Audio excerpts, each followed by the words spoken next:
تبارك الذي بيده الملك وهو على كل شيء قدير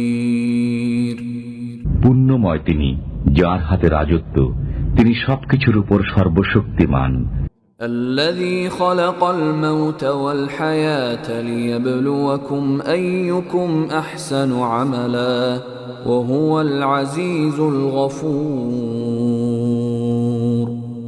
তিনি সৃষ্টি করেছেন মরণ ও জীবন, যাতে তোমাদেরকে পরীক্ষা করেন কে তোমাদের মধ্যে কর্মে শ্রেষ্ঠ। তিনি পরাক্রমশালী, ক্ষমাময়। الذي خلق 7 سماوات طباقا ما ترى في خلق الرحمن من تفاوت فارجع البصر هل ترى من فطور